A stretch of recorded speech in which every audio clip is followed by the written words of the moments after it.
Bizni kuzatib turgan barchaga assalomu alaykum. Mana bugun sanamiz 8-may 2025-yil. Uzumlarda ko'kka qora qilib payvand qilishni boshladik. Mana ko'chatimiz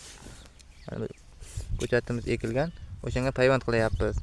Payvand qilish uchun mana bu novdalarni kuzda kesib olib qo'yganmiz bularni.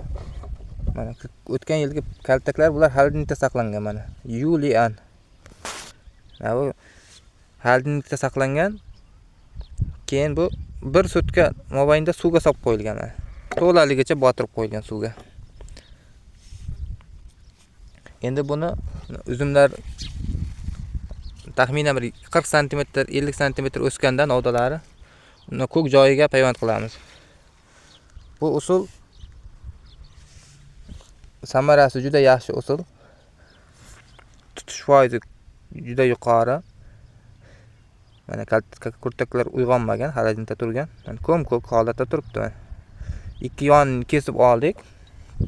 Mana kaltakning bir o'zim video qilganim uchun sal yaxshi chiqmayapti. Ikki yoni mana shu tarzda kesib olamiz. Buni kesishda mana kurtakni ikki yonidan kesiladi. Mana kurtak, bu yerda kurtak bor, ikki yonidan. Mana suvga botirib olamiz va mana ko'k novdamizni tayyorlab oldik mana. Ko'k novdamizdan barglarni olib tashladik. Bunga tekis qilib tushadigan qilib yorib oldik mana. Shunday holatda yorib oldik. Hozir shu joyga buni joylaymiz mana.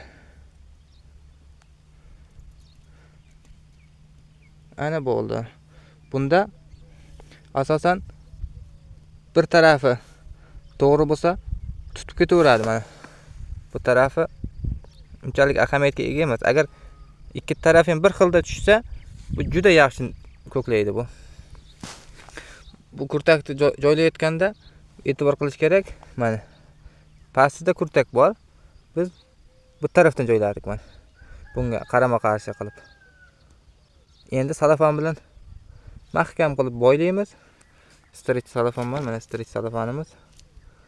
Shu bilan bir haftada natija bilinadi. Bu birdaniga nishona hosil ham ko'rsatadi bu novda. Tutish foizi juda yuqori. Yana buning qulayligi, masalan bitta ko'chatga mana ikkita ulaymiz bunga. Mana bu yonida ham ikkita bor mana. 4 ta ulaymiz.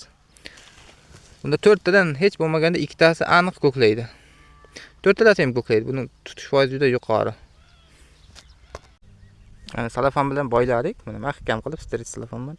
Shu boylaganda buni mahkam qilib tarang qilib boylash kerak.